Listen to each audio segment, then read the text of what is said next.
की परम महाशांति है। सभी का स्वागत है, परम परम स्वागत है एपिसोड नंबर 1399 में।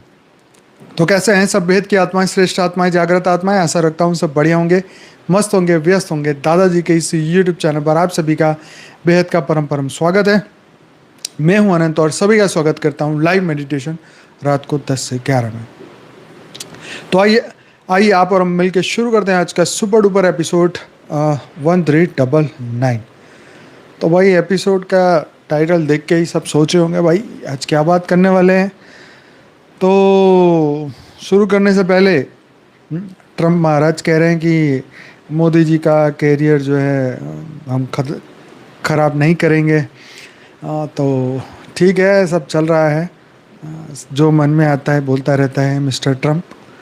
तो दुनिया में ऐसा ही है, चलाने वाला कौन है वो तो उनको पता नहीं है।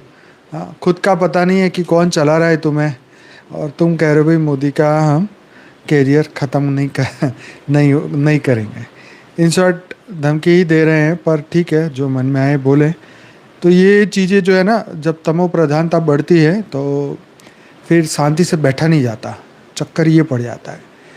पर आज जो बात करने वाले हैं कि भाई आज मैंने बीबीसी का एक रिपोर्ट देखा, और उसमें हमारे अहमदाबाद से 100 किलोमीटर दूर एक खंभात शहर है, छोटा सा शहर। इसमें बहुत सालों पहले, ऐसे 100 साल पहले वहाँ से अंग्रेज या ऐसे शिप, वहाँ पे समुद्र का किनारा है, वहाँ पे सबसे पहले डायमंड जैसे और भी रत्न होते हैं जो इससे भी महंगे होते हैं, डायमंड से भी, उसका व्यापार वहाँ से शुरू होता, मतलब वहाँ से शुरुआत हुई थी। और आज अब तो बहुत छोटा शहर है खंभात।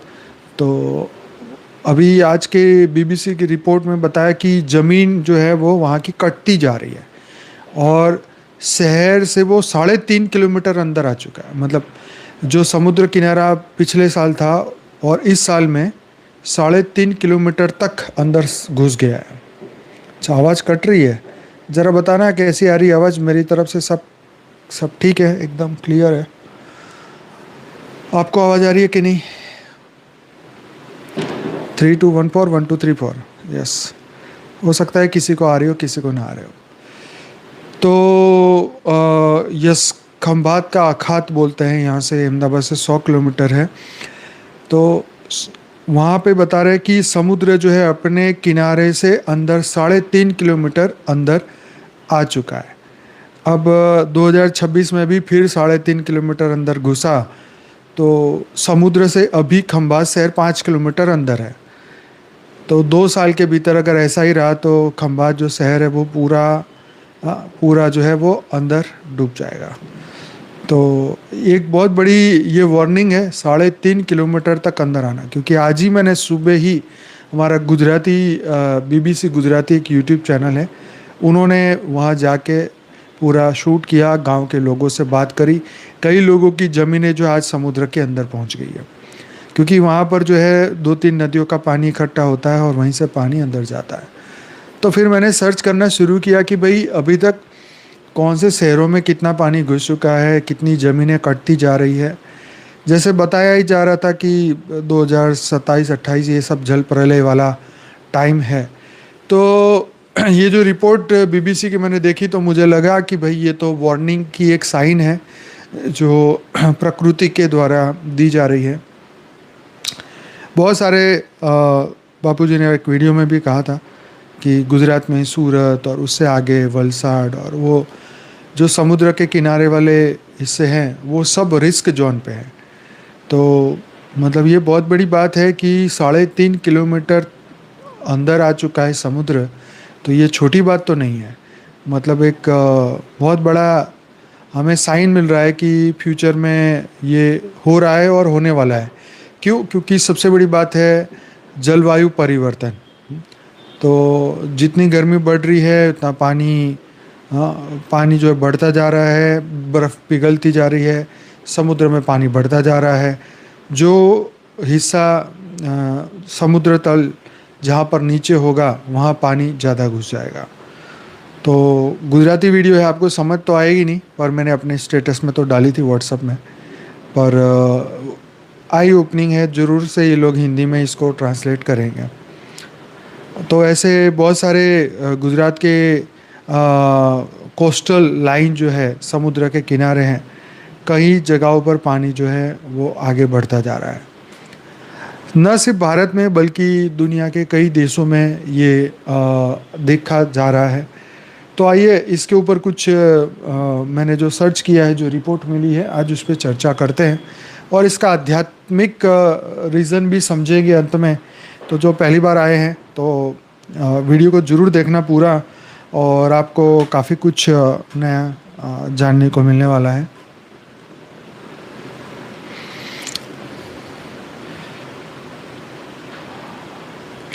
तो क्या दुनिया में जल प्रलय होगा, ये एक क्वेश्चन है। इसका जवाब मैं आपको दूंगा, वैज्ञानिक और आध्यात्मिक रूप से दूंगा। लेकिन इससे पहले जो हम समझेंगे वो बहुत इम्पोर्टेंट बात है। तो दुनिया भर में सबसे बहुत से धर्म, पुराण और पौराणिक कथाओं में जल प्रलय, ग्रेट फ्लड का वर्णन मिलता है। जैसे पौराणिक धर्मशास्त्र की दृष्टि से देखें तो हिंदू धर्म में शताब्दा ब्रह्मणा, शतापथा ब्रह्मणा और अन्य पुराणों में मनवंतर संध्या के दौरान जल प्रलय का वर्णन मिलता है, जब पृथ्वी जल से ढक जाती है और जीवों का विनाश होता है। अन्य धर्मों और पुराणों में भी ऐसी कहानियाँ मिलती है, जैसे कि एपिक ऑफ गिलमेश में बड़े जल प्रलय की कथा है। कई वैज्ञानिक कथाएं कहती है कि प्रलय दुष्टता, मानव के पाप और तत्वों के असंतुलन के कारण हुई थी। आधुनिक विज्ञान बोलता है कि भाई आज भी जल स्तर बढ़ता एक वास्तविक भौतिक समस्या है। हाँ, आज भी जल स्तर बढ़ना एक वास्तविक भौतिक समस्या है। ग्लेशियरों का पिघलना, तटीय कटाव होना, भूमि धंसना आदि वजहों से तटीय इलाकों में समुद्र आगे बढ़ रहा है। हालांकि अभी ऐसी कोई वैज्ञानिक पुष्टि नहीं है कि आने वाले समय में पूरी पृथ्वी पर वैश्विक जल प्रलय होगा, जैसे कि पौराणिक कथाओं में वर्णित है। तो आपकी आध्यात्मिक दृष्टि में अगर हम समझें कि बापूजी ने आध्यात्मिक विषयों में इसमें भी बात कही है कि प्रलय को एक प्रतीक के रूप में देखा जाना चाहिए। जैसे कि जब मानवता का अध्यात्म कमज़ोर हो जाए, जैसे कि मानवता का अध्यात्म कमज़ोर हो जाए, चेतना नष्ट हो जाए, तो यह जल प्रलय के रूप में प्रकट हो सकता है। जल तत्व का असंतुलन अन्य तत्वों को प्रभावित करता है। यह संकेत हो सकता है कि मानव को अपने कर्मों का हिसाब देना होगा, आत्म जागृति की ओर लौटना होगा, प्रकृति के साथ पुनर्संयोजन करना होगा। अगर चाहो इसको मैं आपको और बताता हूँ, रुको।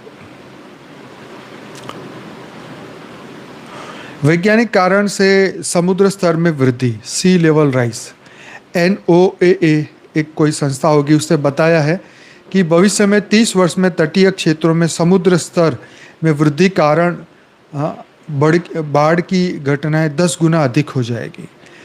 IPCC inter governmental panel on climate change और अन्य वैज्ञानिक रिपोर्ट के अनुसार कहा है कि 2100 तक समुद्र की सतह आधा मीटर से ऊपर बढ़ जाएगी, और निर्भर करता है कि हम तापमान वृद्धि को कितना सीमित कर पाते हैं। समुद्र का पानी गर्म होने पर फैलता है, थर्मल एक्सपांसन उसे कहते हैं, और हिमस्थान, आइस शीट्स और ग्लेशियर का पिघलना भी इसमें शामिल है। तटीय कटाव और भूमि धसाव, coastal erosion plus land subsidence, कई तटीय शहरों में जमीन धीरे धीरे धंस रही है, जिससे समुद्र आगे बढ़ने में सहायता उसको मिलती है। ऐसे शहर जहां भूमि नीचे धंस रही हो, जहां समुद्र स्तर की वृद्धि अधिक तीव्र प्रभाव ला सकती है। तो जमीन कटने लगती है तो पानी आगे बढ़ने लगता है, और जो खेती वाली ज़मीन है उसमें जब पानी घुस जाता है एक बार, तो वो नमक वाला पानी हो जाता है, तो फिर खेती भी उसमें नहीं हो पाती और वो ज़मीन एकदम बेकार हो जाती, फिर वो कोई काम की नहीं रहती। भविष्य की चेतावनी है, वैज्ञानिक ने चेताया है कि यदि वैश्विक तापमान 1.5 सेल्सियस से ऊपर चला जाए तो समुद्र स्तर से बहुत ज़्यादा और तेज वृद्धि संभव है, जिससे तटीय क्षेत्र में बड़ा नुकसान हो सकता है। अब आप सोचोगे ये कैसे? तो जितनी गर्मी बढ़ेगी इतना आइस जो है वो पिघलेगा, जितना पानी बढ़ता जाएगा तो इतनी गर्मी बढ़ने के कारण उतनी भाप भी बढ़ेगी, जितनी भाप बढ़ेगी उतनी बारिश ज़्यादा होगी, जितनी बारिश ज़्यादा होगी तो नदियों में पानी आएगा, नदियों में ज़्यादा पानी आएगा तो वो समुद्र की ओर ही वापस जाएगा। तो पानी जब समुद्र में मिलेगा स्पीड से तो अपने साथ बहुत सारी मिट्टी खींच के लेके जाएगा, और वही सब मिट्टी और सब कूड़ा जो है समुद्र में फिर पहुंचेगा, और समुद्र का लेवल जो है फिर वो बढ़ता जाएगा, क्योंकि जितना समुद्र से भाप ऊपर उड़ती है वो सब बारिश के रूप में वापस ही आता है। तो रिपोर्ट में यहाँ भी कहा गया कि बहुत कम तापमान वृद्धि भी नहीं रोक पाएगी कि बाढ़ और तटीय विस्तार प्रभावित ना हो। तो ये तो होना ही है। उसका कारण हम देख रहे हैं कि जितना नेगेटिविटी बढ़ती जाएगी उतना ही तत्व इम्बैलेंस हो गए। आकाश, वायु, अग्नि, जल और पृथ्वी, ये सब कुछ एक दूसरे के साथ इंटरकनेक्टेड है।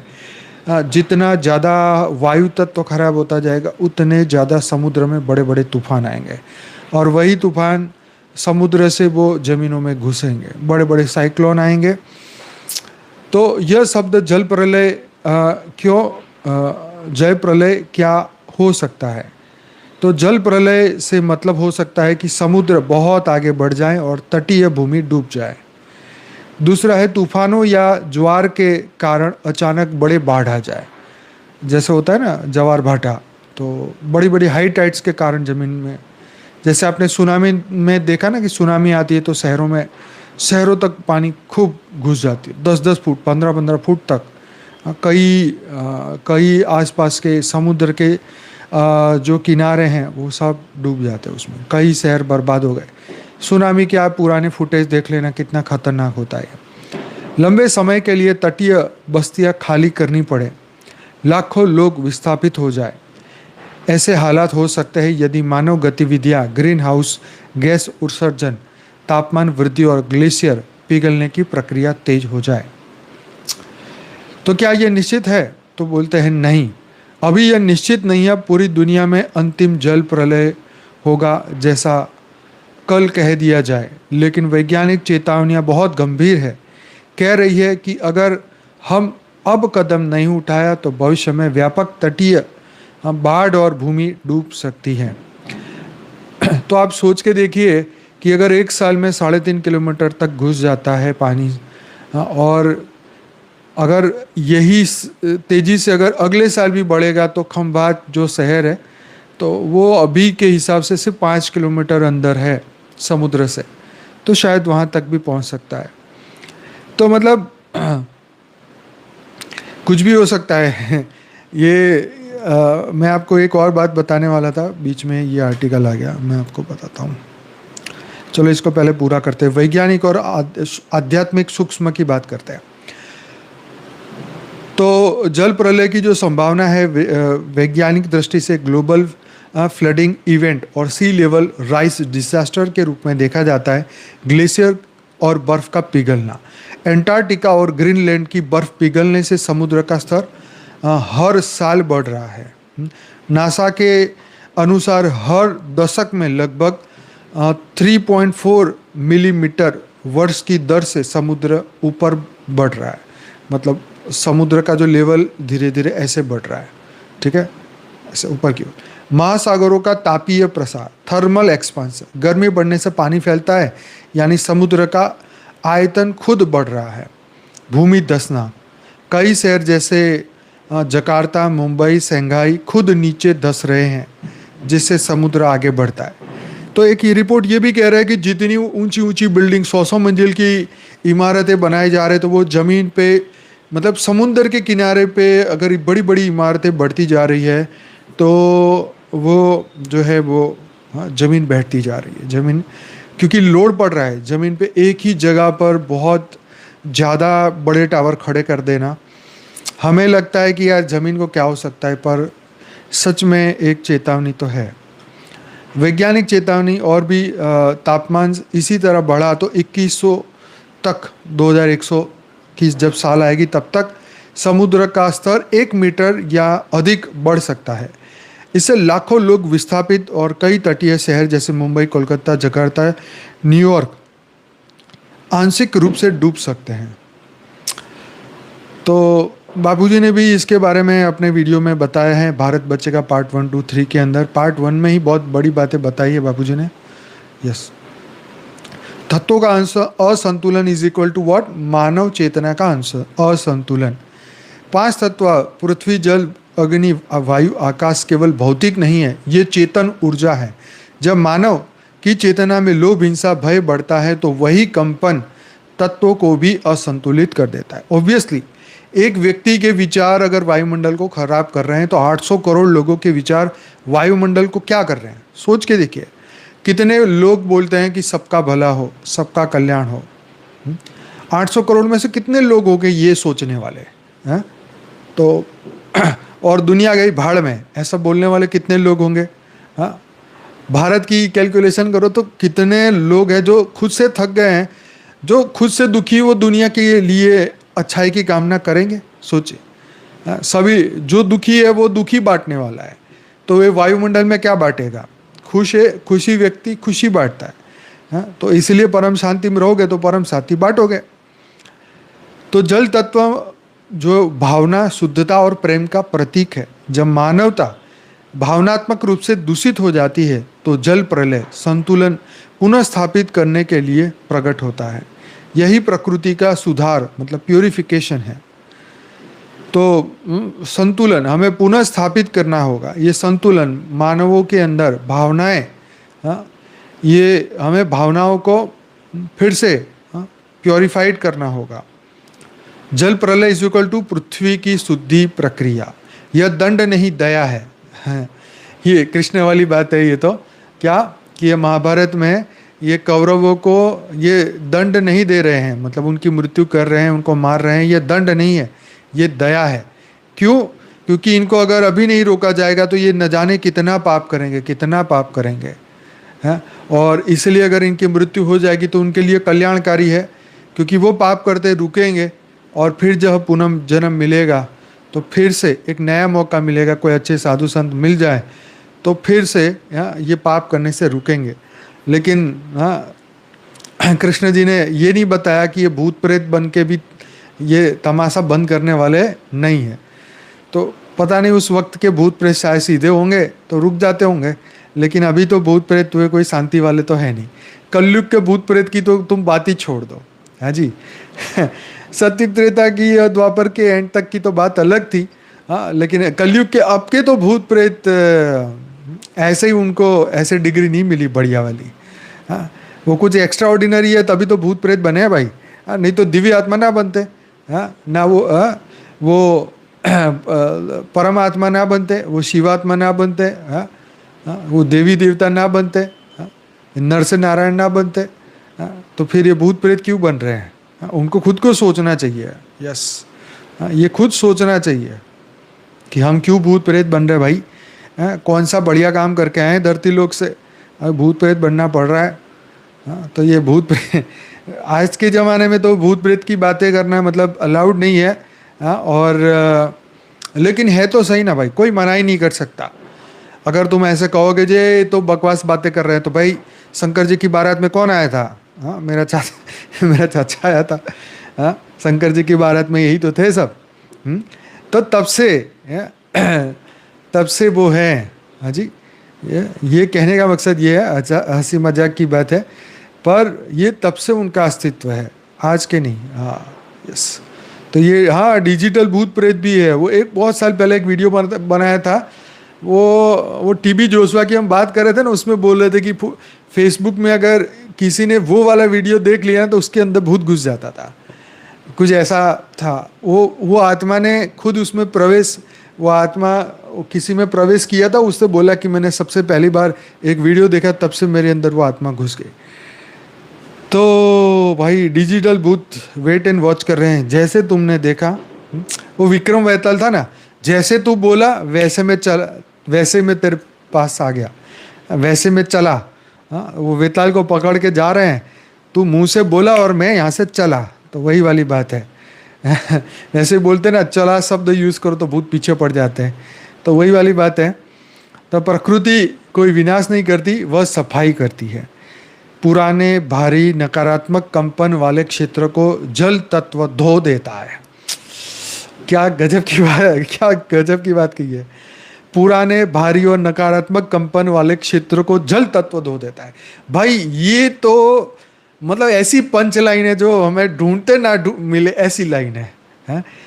पुराने भारी और नकारात्मक कंपन वाले क्षेत्र को जल तत्व धो देता है।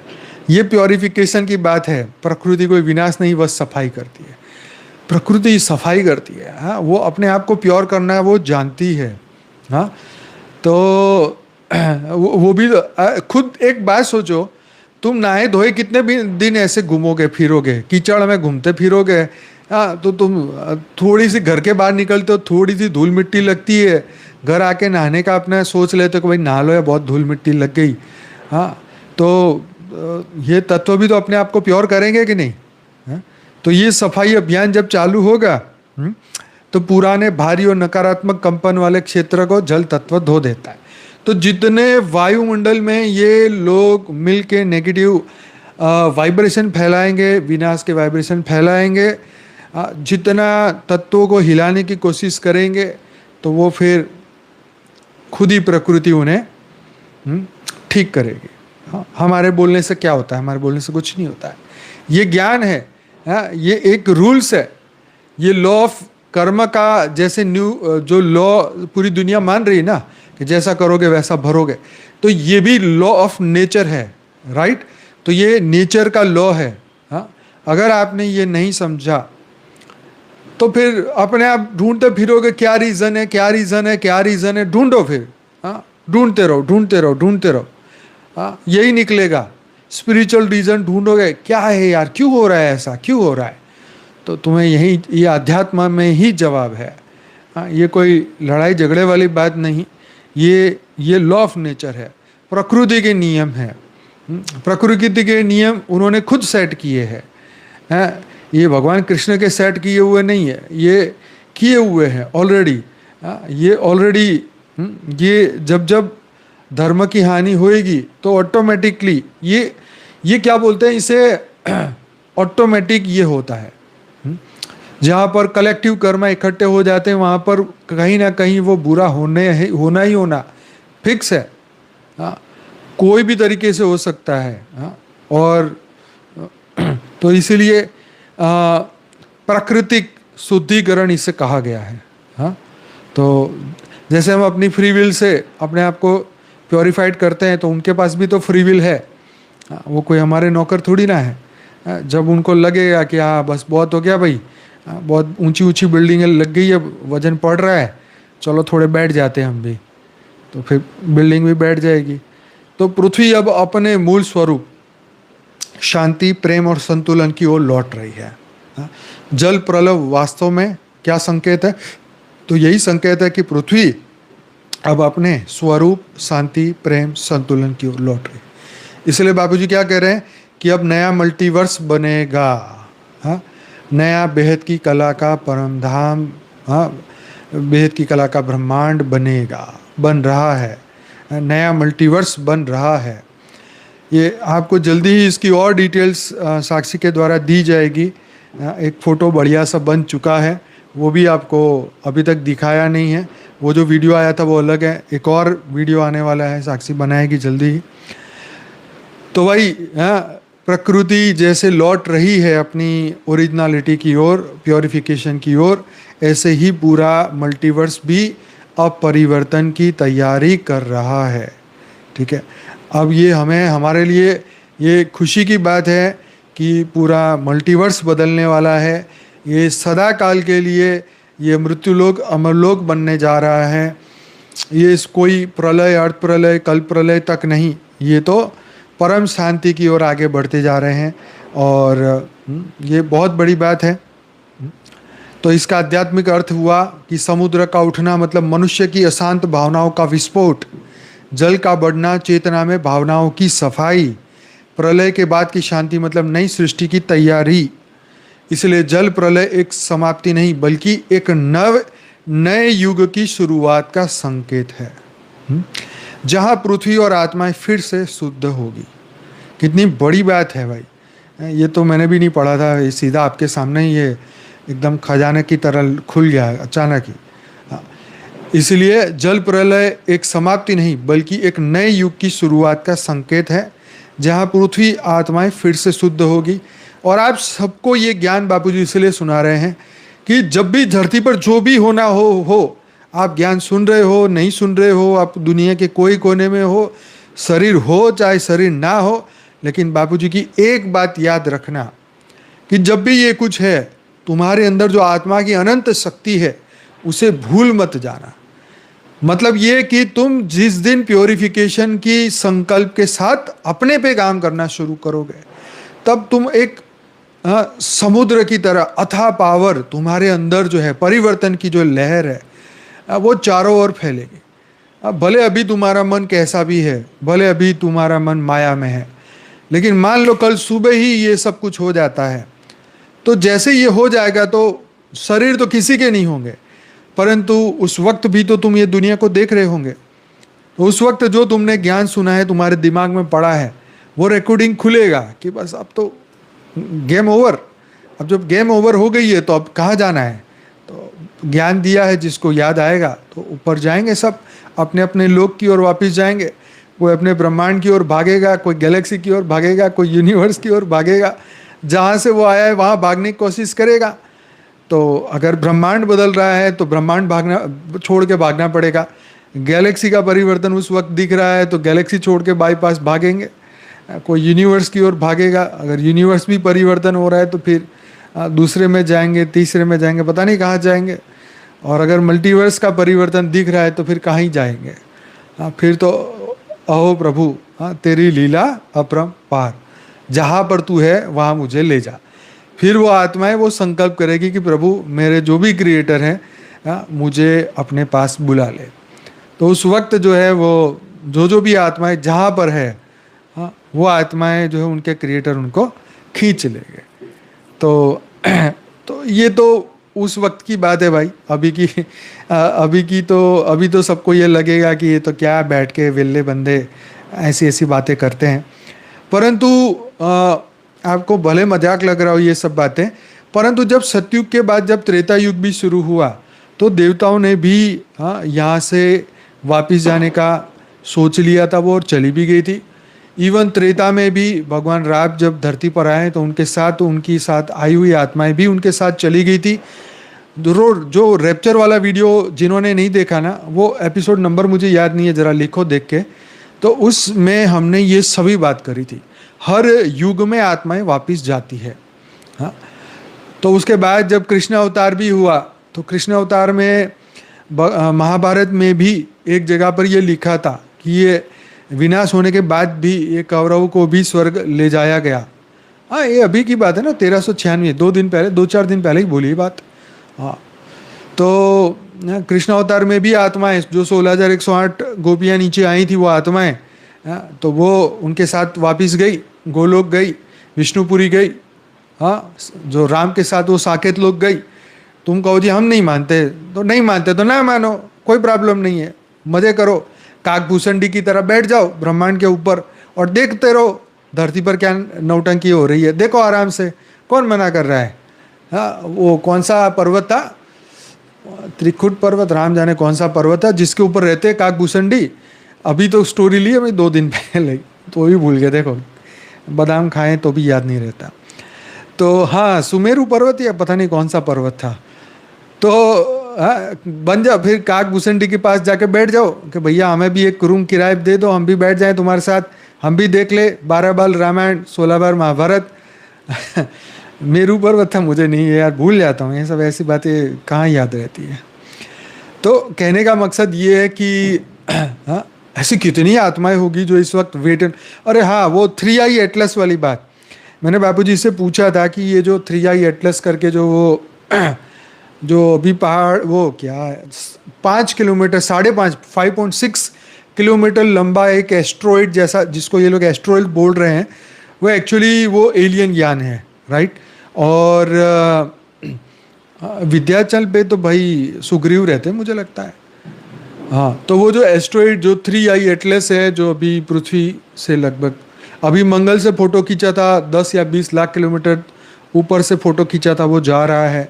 कभी बोलते हैं उसमें से बर्फ़ निकल रही है, कभी बोल रहे हैं उसमें से कोई ऑक्सीजन निकल रहा है, कोई कह रहा है कार्बन डाइऑक्साइड निकल रहा है, रोज़ नई न्यूज़ उसमें से आ रही है। तो बाबूजी बोल रहे हैं वो तो एलियन शिप है। और मुआ मुआ करके भी अभी आया था 2-4 साल पहले, या पता नहीं कब आया था, वो भी ऐसा ही था। तो बापूजी बोल रहे हैं कि एलियनशिप इतने सारे हैं सूक्ष्म जगत में, जो मतलब ये तो दिख रहा है, पर कई तो ऐसे इनविजिबल है जो बड़ी बड़ी शहरों की तरह है। हाँ, तो बड़े बड़े शहरों की तरह है, पर वो हमें आंखों से नहीं दिख रहे, परंतु ये तो दिख रहा है, गति कर रहा है, आ रहा है। कह रहे 15 नवंबर के आसपास पृथ्वी से नज़दीक से जाएगा, सोलर सिस्टम को क्रॉस करके चला जाएगा, वॉट एवर इट में भी। तो वो ऑब्जर्वेशन कर रहे होंगे, देख रहे होंगे कि भी क्या हो रहा है इस ब्रह्मांड में। तो आएंगे जाएंगे भाई, ये तो चल ही रहा है, ये सब कोई बता नहीं रहा दुनिया में, कोई भी कोई बताए तो अभी आज का समय ऐसा है कि सब मानेंगे नहीं। अब मान के भी क्या कर सकते हैं, कुछ नहीं, आ रहे तो आ रहे हैं, और क्या आ रहे तो आएंगे, तो चले जाएंगे, चले जाएंगे तो फिर आ जाएंगे, क्योंकि कई तो आ चुके हैं। अब तो विदेश के लोग भी मान रहे कि एलियन मनुष्य रूप में आ चुके हैं, एलियन हमारी मदद कर रहे हैं, एलियन हमारी टेक्नोलॉजी दे रहे हैं, हमारे को ये कर रहे हैं, वो कर रहे हैं। जो बाबूजी कितने साल पहले बोल रहे थे, अब इनको बोलने अब कोई शर्म नहीं आ रही। हाँ, अब खुले दिल से बोल रहे हैं। तो भाई ये जो नए युग की शुरुआत है, जो ये जल तत्व का प्रभाव है, ये वाइब्रेशनों को बापूजी बोलते हैं ना कि परम शांति के वाइब्रेशन फैल जाए तो पॉजिटिव परिवर्तन हो, और नया मल्टीवर्स, परम लाइट, परम प्रकाश का ये समय से पहले बन जाए। नहीं तो ये तो होने ही वाला है, ये तो कई प्रलय और प्रलय, कल प्रलय के आप जितने भी, मुझे नहीं, शास्त्रों में जाके भी पता करोगे तो ये जल प्रलय तो आपको मिल ही जाएगा। आप सोचो कि जो सतयुग के समय में राक्षस बन चुके थे, फिर त्रेता में भी नए राक्षस बने, फिर द्वापर में भी नए राक्षस बने, और फिर कलयुग में भी जो राक्षस योनि में अभी भी बैठे हुए हैं, उन बड़े बड़े महा राक्षसों के बारे में सोच के देखो, जिनका परिवर्तन ना सतयुग में हुआ, ना त्रेता में हुआ, ना द्वापर में हुआ, तो कलयुग में कौन करेगा? फिर वही बात, तुम्हारा चाचा करेगा। मजाक नहीं है, ये हकीकत है। कौन करेगा परिवर्तन, बताओ? ऐसी आत्मा है जो उस वक्त से, हाँ, उस वक्त से, हाँ, बुग्गा स्पेयर के बारे में तो आया था ना वीडियो अपना, जरूर देखना, बापूजी ने भी बताया था। तो वो भी तो एलियन का यानी है। तो जो सतयुग से आत्माएं नहीं बदली, जो उस वक्त से नेगेटिव बन के बैठी है, जिनको कोई मौका नहीं मिला, अच्छे साधु संत नहीं मिले, कोई ज्ञान देने वाला नहीं मिला, ऊपर वाले नीचे आने को तैयार नहीं, डरते हैं बेचारे, हम फंस गए तो। यहाँ की मोह माया ऐसी है, तो इसलिए वो आते नहीं। तो सबको डर लगता है, फंस गए तो हम धरती पर सभी मनुष्यों को लगता है, जो ज्ञानी है उनको, वो बेचारे हर दिन ट्राई करते हैं कि यार हम फंसे नहीं दुनिया से। जड़ भरत वाली बात, भावना में आके फिर हिरण योनि में चले गए तो, वहाँ से फिर हिरण बन गए तो, या फिर कोई जीव को प्रेम करते करते कुत्ता बिल्ली गधा बन गए तो, या और किसी रिश्तेदार से प्यार होते होते उनके चक्कर में फिर मनुष्य रूप ले लिया तो सबको डर लग रहा है, हर जीव, हाँ, जो बुद्धिशाली है। तो ये बता रहे हैं, ये आत्मा में इसलिए बता रहे हैं कि ये संकेत है। हाँ, ये जो पुरानी आत्माएं जो नहीं बदली है, जो बदलना चाहती नहीं है, हाँ, जो सूक्ष्म जगत में आज भी बिना शरीर लिए, हाँ, भटक के बैठी है मंदिरों में, हाँ, पेड़ों पे हजारों सालों से बैठी हुई है, सूक्ष्म जगत में अपने गोले बना के बैठे हैं। देखा जाएगा जो होगा, चक्कर में नहीं पड़ो। हाँ, तो वो वेट एंड वॉच कर रही हैं सब धरती पर। अब हमारे वीडियो गए हैं, लोग सुनेंगे, सोचेंगे, लोगों को शेयर करेंगे, वाइब्रेशन पकड़ेंगे सूक्ष्म जगत वाले, उनको चाहिए तो नई बात, उनको मुक्ति, जीवन मुक्ति चाहिए तो सुनेंगे एलियन भी अपनी भाषा में ट्रांसलेट करके। हाँ, क्यों नहीं समझेंगे, क्यों नहीं सुनेंगे? वो भी सत्य को ही ढूंढने आए हैं ना धरती पर। हाँ, वो कोई यहाँ क्या पाव भाजी या पानी पूरी खाने आए हैं? हाँ, सोचो। हाँ, तो कहने का मकसद ये है कि ऐसी आत्माएं जो युगों युगों से वहीं पर अटकी हुई है और आज भी सत्य को स्वीकार करने को तैयार नहीं है। खुद प्रेत योनि में महाराक्षस बन गए, लेकिन अपने आप को बोलते नहीं हम तो सबसे अच्छे, हम तो सबसे दयालु हैं, हम तो बड़े बड़े प्रेम भाव वाले हैं। तो उनको ये जांचना चाहिए कि तो फिर आत्मज्ञान क्यों नहीं प्रकट हो रहा है तुम्हारा, ब्रह्म ज्ञान क्यों नहीं प्रकट हो रहा है तुम्हारा, क्या है अंदर गलतियाँ, क्यों दुखी हैं हम, क्या है मेरे बंधन का कारण? ये नहीं ढूंढेंगे तब तक मुक्ति कैसे पाएंगे? और मुक्ति के लिए तो ज्ञान चाहिए भाई। तो यही तो ज्ञान है जो बताएगा कि नए युग की शुरुआत होएगी। तो समाधान एक ही है, जब आत्मा शांत होगी तत्व भी शांत हो जाएंगे। उपाय, रोज परम शांति का ध्यान करो, अपने विचार से पृथ्वी, जल, वायु को शांति की किरणें भेजो, सामूहिक रूप से सकारात्मक चेतनाएं फैलाओ, यही वास्तविक समाधान है। जब ये लहर फैलती जाए फैलती जाए फैलती जाए, पूरी दुनिया के सभी 800 करोड़ लोग, 800 करोड़ तो बहुत बड़ी बात है, करोड़ 2 करोड़ भी मिल जाए, चलो 9 लाख आत्माएं भी एक साथ परम शांति के वाइब्रेशन फैलाए तो कितना मज़ा आ जाए। आप सोच के देखो। आज हमारे पास मतलब इतनी सुविधाएं नहीं है, इतने लोग इसमें इंटरेस्टेड नहीं है, नहीं तो बड़ा महासम्मेलन, बड़ी महारैलियाँ निकाली जाए, कश्मीर से कन्याकुमारी तक रैली, परम शांति की रैली निकाले, मतलब इस तरीके की एक अवेयरनेस की रैली फैलाए जिसको सभी लोग कवर करें तो कितनी कितनी जागृति हो, जन जागृति हो। हम इतना बुरा प्रयास तो कर ही रहे हैं, आज डिजिटल क्रांति तो ला ही रहे हैं, इतने लाखों लोग जुड़े हैं, पर फिर भी देखो अभी कितने लोग देखने वाले, लाइव देखने वाले 300 लोग हैं। तो ये महान वाइब्रेशन, परम शांति के महा रैली होनी चाहिए दुनिया में। हाँ, ये सभी चेतना का परिवर्तन का संकेत देना चाहिए हमें। हाँ, आज हम किसी को बोलते हैं सेवा के लिए आओ तो भाई टाइम नहीं होता, हर एक व्यक्ति बिजी है, हर एक को काम है, हर एक को काम है, तो सभी काम में फंसे हैं तो कौन करेगा ये? एक दिन समुद्र आएगा फिर सबका काम तमाम कर देगा, लो भाई मजे करो तुम भी।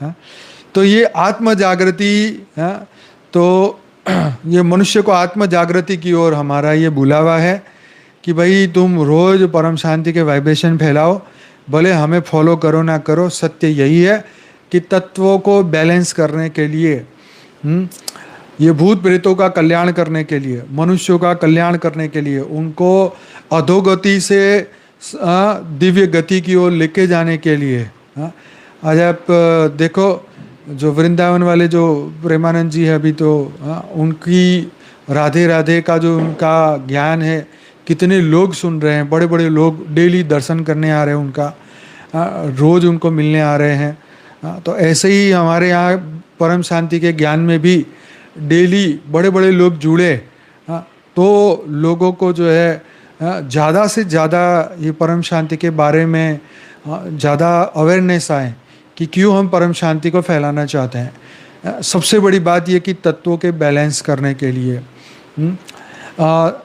जो आत्माओं की जो अधोगति हो रही है उसको रोकने के लिए, जैसे प्रकृति प्योरिफिकेशन करना चाह रही है, ऐसे ही प्रकृति करे उससे पहले आत्माएं अपना प्योरिफिकेशन कर ले। जो महापापी राक्षस असुर बन चुके हैं वो सुर बन जाए। बापूजी की 2016 की वीडियो में आया है ना, फ्यूचर न्यू वर्ल्ड के वीडियो में, कि परम शांति के वाइब्रेशन चारों ओर फैल जाए तो असुर भी सुर बन जाए, सुर मतलब देवता बन जाएंगे। ये सब कुछ होगा पर परम शांति के वाइब्रेशन जल्दी से जल्दी दुनिया तक पहुँचे उसके लिए। तो अब कुछ और बात करते हैं, नहीं तो कहेंगे भैया रोज एक ही कहानी लेके बैठ जाते हैं।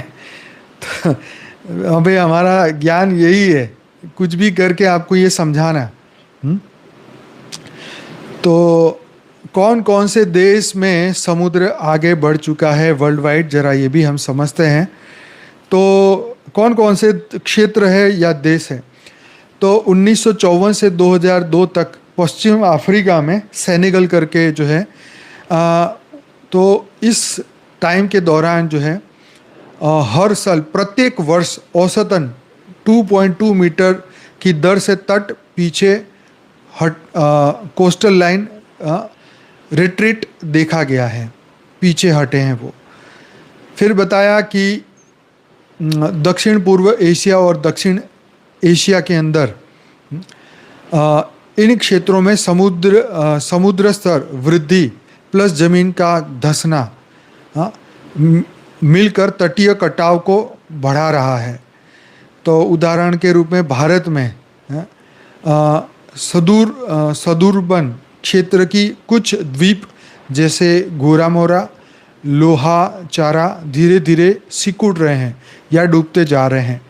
कोलंबिया और लैटिन अमेरिका का तटीय गांवों के अंदर जो है वहाँ पर भी जो कटाव है वो 100 मीटर से अधिक भूमि प्रभावित हुई है। यूरोपियन कोस्टल जगह पर देखें तो वहाँ पे बताया कि समुद्र स्तर की वृद्धि से तटीय क्षेत्रों में प्रभावित होने का रिपोर्ट है।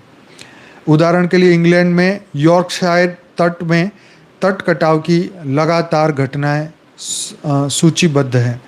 सोलेमन द्वीप के अंदर जो है समुद्र ने काफ़ी हिस्सा निगल लिया है। यहाँ के निवासियों और घरों को प्रभावित किया गया है, प्रभावित हुआ है। तो कुछ ऐसे देश और क्षेत्र हैं जहाँ समुद्र जमीन की ओर बढ़ रहा है, तट कटाव गंभीर है। तो एंटार्कटिक क्षेत्र के अंदर जो है बर्फ पिघलने से तटीय मिट्टी कमज़ोर और अस्थिर होती जा रही है। डेटा बताते हैं कि कुछ हिस्सों में कटाव 1 से 8 मीटर प्रति वर्ष तक बढ़ता जा रहा है। मतलब मैक्सिमम हर साल 8 मीटर जो वो हिस्सा जो है वो पिघलता जा रहा है। लुइसियाना अमेरिका के अंदर दलदलीय तटीय इलाकों का डूबना, यहाँ कई क्षेत्र वर्षों से नष्ट हो रहे हैं, खासकर दलदली भूमि वाले हिस्से। बंगाल की खाड़ी, भारत और बांग्लादेश का जो क्षेत्र है, कई छोटे द्वीप सिकुड़ रहे हैं। पर्यावरण अध्ययन के इस वहाँ से समझे तो गोरा मोरा करके धीरे धीरे वो डूब रहे हैं, ये जो द्वीप है वो। फिर सेनेगल पश्चिम अफ्रीका में, जैसे कि तटीय वहाँ पे साल औसतन कई मीटर तक पीछे हट रहा है। तो यूरोप उत्तरी और पश्चिमी तट, चट्टानी ऐसे रेतीले तटों पर कटाव। कई देशों ने तटीय सुरक्षा उपाय और तट संरक्षण सी वॉल बनाई है। तो वो ज़मीन के अंदर 10 फुट खोद के वहाँ से वो सी वॉल बना रहे हैं, पर वो भी बेचारी कितने दिन टिकेगी। हाँ, तो वही ये कुछ मेरे पास डेटा था जो मैंने आपको बताया। एक कैरेबियन द्वीप राष्ट्र जो है उनमें Saint Kitts and Nevis Caribbean द्वीप राष्ट्र जिसे कहा है, इस देश ने 1961 से लेकर 2017 के बीच में लगभग 90 वर्ग किलोमीटर ज़मीन खोदी है, जो उनके कुल क्षेत्र का 25% से अधिक है। तो बहुत छोटा आइलैंड होगा, द्वीप कहा है तो बहुत छोटा होगा। तो उसमें 90 किलोमीटर उन्होंने ज़मीन खो दी है। तो यह एक छोटा उदाहरण है, एक छोटा द्वीप कितना, मतलब उस देश कितना संवेदनशील हो सकता है। इक्वाडोर, रिपोर्ट के अनुसार इक्वाडोर में उन वर्षों में लगभग 10.29% क्षेत्र खोया है। तो इक्वाडोर करके जो है उसने 10.5%, मतलब चलो 10% ही अपना क्षेत्र खो दिया। वियतनाम में लगभग 5% अपनी भूमि खो दी है। तो भारत पाकिस्तान में भी ये घोरा मोरा द्वीप जो है वो सिकुड़ रहा है। सोलेमन द्वीप भी उसके भी कुछ द्वीप पूरी तरह समुद्र में चले गए हैं। फिर किरीबाती, वहाँ गांव जो है एक आवास क्षेत्र जो है, आवास क्षेत्र उनको छोड़ना पड़ रहा है क्योंकि समुद्र ने किनारे आगे बढ़ गए हैं। फिर मालदीव, हाँ ये सबसे बड़ा, आप मालदीव को देखेंगे तो आपको बहुत सारी स्टोरी मिलेगी। तो मालदीव ये देश समूचे रूप से बेहद निम्न ऊंचाई पर है, इसलिए वहाँ की भूमि जो पहले से ही समुद्र सतह से निकट थी, उसे ये बहुत बड़ा खतरा है।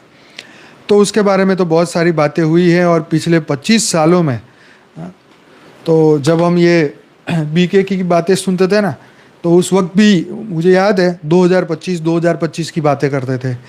मतलब वो तो डेट बढ़ाते ही रहते हैं, तो वो कहते 2025 में होगा, 25 में होगा, 25 में हो, मतलब ऐसे 2020 में, 25 में। उस वक्त तो 2020 और 25 सोचना भी कल्पना लगती थी, मैं सही बता रहा हूँ। जब हम ये 1999 2000 की जब हम उस वक्त सोचते थे ना, आज से 25 साल बाद, तो हम मतलब कल्पना भी नहीं कर सकते थे उस वक्त कि हम 25 साल तक जिएंगे, क्या दुनिया 25 साल तक चलेगी। तो ये सुन के बड़ी उस वक्त हैरानी होती, क्या सच्ची में 2025 आएगा, 2025 चलेगा। तो भाई देखो ये 25 भी आ गया, अब 25 अब जल्दी ही ख़त्म होने वाला है। पर ये बात तो तय है कि कोई पॉजिटिव तो कुछ मिला नहीं है, दुनिया का तो कुछ अच्छा हुआ नहीं है, बुराई की ओर ही बढ़ा है। और सबसे अच्छी बात है कि ज्ञान, जो बापूजी ने ज्ञान दिया है वो बहुत आगे बढ़ा है। ये 5-5.5 हज़ार वीडियो, ये दुनिया को इतनी बड़ी गिफ्ट है। अभी तो इसकी वैल्यू आज लोग नहीं समझ पा रहे हैं, पर जब इस ज्ञान की वैल्यू जब समझेंगे लोग पागल हो जाएंगे कि ऐसा ज्ञान भी कोई दे सकता है। आप कल्पना भी नहीं कर सकते, ऐसा समय आने वाला है जब लोग ज्ञान की वैल्यू समझेंगे। अभी तो ज्ञान को, क्योंकि क्या होता है कि कुछ वीडियो देख लिए तो कहते बहुत अच्छा है, तो वो थोड़ा सुन के छोड़ देते हैं, लेकिन स्व परिवर्तन की कोशिश नहीं करते। स्व परिवर्तन की कोशिश के लिए उनको कितने वीडियो सुनने पड़ेंगे। सुनते सुनते सुनते जब परिवर्तन होगा तब उनको पता चलेगा कि यार तो परम सत्य है, कोई रोक नहीं पाया है। इस युग के परिवर्तन को कौन रोक पाया? सतयुग से त्रेता को कोई नहीं रोका, त्रेता से द्वापर को कोई नहीं रोका, द्वापर से कलयुग को कोई नहीं रोका, तो कलयुग के एंड को कौन रोकेगा? राम भी आ गए, कृष्ण भी आ गए, हाँ विष्णु के 24 अवतार हो गए, शंकर जी के 28 अवतार भी हो गए। कौन से अवतार ने क्या रोक लिया बताओ? हाँ वो बेचारे एक लिमिटेड सेल से के साथ आए, लिमिटेड ज्ञान के साथ आए। उन्होंने अपना जितना उनको ऊपर से रिकॉर्डिंग भेजी उतना उन्होंने काम किया कि ये असुर को मारना है तो चलो मार दिया। लेकिन व्हाट नेक्स्ट? आगे क्या? ये अनंत ब्रह्मांडों को बदलने की बात किसी ने क्यों नहीं बोली कि मैं अनंत ब्रह्मांडों को देख रहा हूँ, ये सब बदलने वाला है। हाँ ये अनंत ब्रह्मांड क्यों बने, कैसे बने, किस लिए बने, कैसे परिवर्तन होगा, कितनी और भी परिवर्तनशील दुनिया है, कितनी और पृथ्वी जैसी पृथ्वियाँ हैं, कितनी और दुनिया है, ये कौन कैसे समझेगा? यही तो, ये जो विशेष आत्मा है यही समझेगी, सबका ये काम नहीं है। तो आने वाले समय में जरूर से आत्माएं जागेगी, सोचेगी और आगे बढ़ेगी। तो कैसा लगा आज का ये वीडियो ज़रूर से बताइएगा। बहुत बहुत धन्यवाद। अगर वीडियो अच्छा लगा है तो ज़रूर से लाइक करिए, शेयर करिए, दुनिया तक पहुंचाइए। आप सभी दिव्य आत्माओं का दिल से धन्यवाद, कोटि कोटि धन्यवाद। मिलते हैं कल रात को 10 बजे। अगले 10 मिनट आप घर पर ही योग करिए। बेहद की परम महाशांति है।